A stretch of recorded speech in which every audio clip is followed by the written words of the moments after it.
안녕하세요. SPI 고병기 편집장입니다. 네, 이번 주말에도 우리 곁에 리츠라는 타이틀로 한번 이렇게 우리 주변에 있는 상장 리츠에 담고 있는 자산에 대한 이야기를 한번 해보도록 하겠습니다. 오늘 이야기할 자산은 이제 NH 프라임 리츠가 담고 있는 이 서울스퀘어라는 어떤 오피스 빌딩인데요. 서울역을 마주보고 하고 있는 대형 오피스 빌딩이고, 또 이 상당히 이제 리츠가 담고 있는 자산 중에서도 일반 대중들의 인지도가 높은 그런 자산이라고 생각을 합니다. 거기다가 최근에 보면 또 이렇게 이 서울스퀘어 매각이 추진되고 있죠. 이 서울스퀘어를 이제 매각을 하기 위해서 매각자문사 선정 단계에 있기 때문에 또 여러 가지 측면에서 한번 다뤄보면 좋을 것 같아서 소개를 하겠습니다. 일단 이 빌딩은 상당히 이제 역사가 오래됐습니다. 이 서울스퀘어라는 빌딩은 이제 원래 이제 많은 사람들이 생각하기는 또 이렇게 대우그룹과 연관지어서 많이 생각해 볼 수 있을 것 같은데요. 실제로 대우그룹이 한창 잘 나가던 시기에 이제 사옥으로 쓰였고, 이 서울스퀘어에 가기 위해서 또 이렇게 택시를 타고 얘기를 하면 서울스퀘어를 모르는 택시기사분들이 많았지만 대우 빌딩으로 기억하시는 분이 상당히 많았고요. 정확한 이름은 대우 센터 빌딩이었죠. 1970년대에 이제 준공된 건물인데, 원래는 이제 다른 목적으로 지어지던 것을 이 대우그룹이 인수를 해가지고 이렇게 개발해서 오랫동안 대우그룹의 본사로 쓰였던 이 건물이었고요. 또 대우그룹이 이 건물에 있을 때 또 이렇게 어려워지면서 또 회사가 무너졌기 때문에 또 한편으로는 아픈 역사도 갖고 있는 그런 흥망성쇠가 좀 많은 그런 건물입니다. 또 워낙 이 건물의 이제 인면이 상당히 넓고, 실은 이제 지금은 이런 건물을 지을 수조차가 없습니다. 왜냐하면 이제 기본적으로 이제 남산을 가리기 때문에 도심에 있는 빌딩들은 이런 서울스퀘어 같은 형태의 한 단일한 건물이 아니라 두 개 동으로 쌍둥이 빌딩 형태를 많이 짓고 있죠. 남산을 안 가리기 위해서. 그렇기 때문에 현재 어떤 건축, 어떤 규제 이런 걸 감안하면 지을 수 없는 빌딩이고, 또 색깔도 워낙 강렬한 이런 붉은빛의 색깔을 띠고 있기 때문에 많은 사람들이 기억하는 그런 건물이지 않을까 싶고요. 이 서울스퀘어 같은 경우는 이제 제가 이제 예전에 서울경제신문에 있을 때 또 이렇게 취재를 많이 했던 건물이기도 합니다. 이제 왜냐하면 그 당시에 이제 건축가 도시라고 해서 또 이렇게 독자들한테 좀 유명한 랜드마크 건물들 소개하는 그런 코너가 있었는데, 제가 그때 이제 취재했던 게 서울스퀘어였고요. 그때 서울스퀘어를 취재하면서도 많이 느꼈던 게 상당히 이렇게 히스토리가 많은 건물이다 이렇게 생각을 했었고, 또 이런 아까 대우그룹뿐만 아니라 많은 기업들이 이제 스쳐 지나가면서 또 많은 사연을 가진 건물이기 때문에 리츠라는 게 보통 보면 이제 싱가포르나 일본 같이 호주 같은 이 나라에 가서 얘기를 해보면 이 개인들도 투자할 수 있는 상품이기 때문에 또 이렇게 인지도가 높은 건물들을 일부러 선택하는 경우도 있는데, 그런 측면에서 보면 이제 리츠가 담고 있는 자산 중에서 가장 인지도가 높은 자산이 아닐까 싶고요.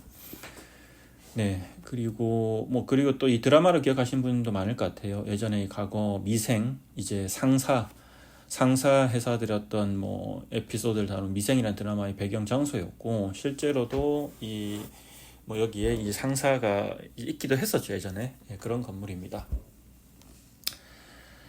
그리고 지금 이제 이 빌딩은 아까 이제 매각이 되고 있다고 말씀드렸는데, 사실은 이제 NH 프라임 리츠는 재간접 리츠죠. 리츠 투자하시면 다들 알겠지만, 직접 투자를 하는 게 아니라 다른 펀드나 리츠의 지분을 일부 투자하는 그런 형태의 리츠이기 때문에 재간접으로 담고 있고, 근데 이 NH 프라임 리츠가 담고 있는 재간접 자산들이 보면 서울스퀘어, 그리고 아크플레이스 이런 자산들이 있는데, 지금 나머지 이제 강남 엔타와 더 에셋은 이제 매각이 됐거나 추진을 하고 있고요.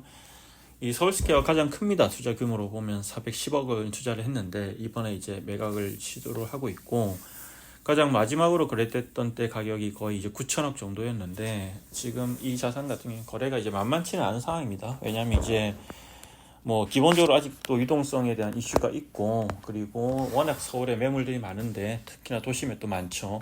근데 이 서울스퀘어 같은 경우에는 지금 매각하면 최소한 1조 원 이상 되는 거래 가격을 형성을 할 것으로 예상되는데, 그 정도의 자금을 모으기가 만만치 않습니다. 그리고 서울스퀘어 주변에 보면 지금 이제 이 서울스퀘어뿐만 아니라 오렌지 센터라든지 남산 그린 빌딩이라든지 많은 매물들이 있기 때문에 또 그들 빌딩과도 경쟁을 해야 되고, 실제로 이제 남산 그린 빌딩과 이제 오렌지 센터 같은 경우는 최근에 매각 자문사들이 다 정해졌는데, 이 서울스퀘어 같은 경우는 매각 자문사를 정하기도 이제 만만치 않을 거다 이런 전망들도 나오고 있고요.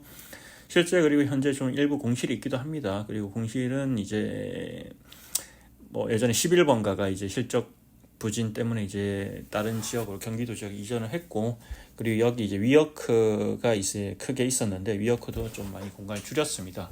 그런 빌딩이고요. 네, 뭐 이 빌딩은 보면 뭐 또 다른 임대인 측면에서 보면 이 벤츠라는 회사가 있죠. 독일계 자동차 회사가 있는데, 이 벤츠가 이 서울스퀘어를 쓰는 이유는 기본적으로 이제 워낙 큰 빌딩이고 주차 공간이 상당히 넓기 때문에, 또 차량 회사다 보니까 주차 공간도 필요로 해서 이제 많이 쓰고 있고요.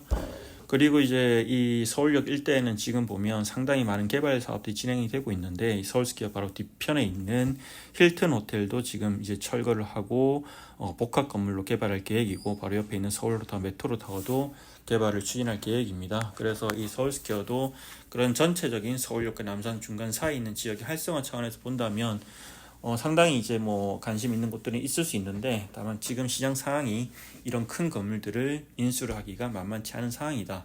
그래서 이제 NH 프라임 리츠가 상장 이후에 그동안 삼성 SDS 타워라든지 더 에셋, 그리고 이번에 강남 N타워까지 순조롭게 매각을 했지만, 또 이 서울스퀘어는 워낙 또 규모가 크고 이제 NH 프라임 리츠 입장에서 봐도 제일 중요한 자산 중에 하나인데, 현재 상황만 놓고 보면 매각이 만만치 않을 것으로 예상되기 때문에 앞으로 그 추이도 한번 지켜보면 좋을 것 같습니다. 네, 워낙 유명한 빌딩이라서 이 리츠 투자자들도 투자를 하면서 또 어찌 보면 이제 되게 반갑기도 할 것 같아요. 이 보게 되면. 네. 그리고 뭐 서울스퀘어 개인적으로도 많이 방문했던 빌딩이고, 예전에 또 개인적인 인연도 좀 있습니다. 예전에 이제 위워크가 처음에 들어와가지고 이 본사를 나중에 이제 서울스퀘어로 옮겼는데, 위워크 코리아가 옮겼는데, 그때 이제 위워크에서 다큐멘터리 같은 걸 짧게 이렇게 촬영을 하자고 제안이 왔었고, 한 몇 초, 한 10초 정도 나간 것 같아요. 그때 이제 나왔던 이유가 앞서 말씀드린 건축가 도시를 통해서 이 빌딩을 소개한 게 인연이 되어가지고 연락이 왔었고, 그런 사연도 있는 건물이고, 모르겠습니다. 이 서울스퀘어란 빌딩이 앞으로도 계속 이 서울스퀘어란 이름으로 그 모습 그대로 남아 있을지는 좀 지켜봐야 될 것 같고, 만약에 없어지게 된다면 현재 건축법 뭐 이런 이제 지자체 규제에 따르면 이런 건물은 지을 수가 없습니다. 그렇기 때문에 상당히 한국 현대사를 상징하는 그런 건물이고, 그런 건물이 NH 프라임 리츠에 담겨 있고, 또 현재 매각을 추진하고 있는데, 그 매각할 수 있는 상황이, 주변 상황이 만만치 않다는 거, 그런 점들을 좀 염두해서 이 빌딩을 한번 살펴보시면 좋을 것 같습니다. 이상으로 우리 곁에 리츠 이번 시간에는 NH 프라임 리츠 대표 자산 서울스퀘어에 대해서 소개를 해드렸습니다. 고맙습니다.